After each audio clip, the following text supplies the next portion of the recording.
Hi! In front of me is Realme 11 Pro Plus, and today I would like to show you how you can resize font.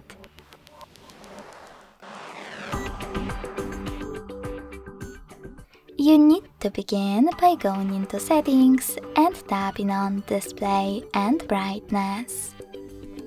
Following that, scroll down, tap on Font, and swipe left or right on font size slider in order to adjust it.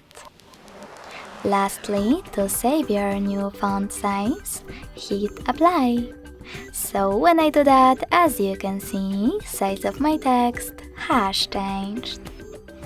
Thanks so much for watching. If you enjoyed this video, don't forget to leave a like, comment and subscribe. Bye!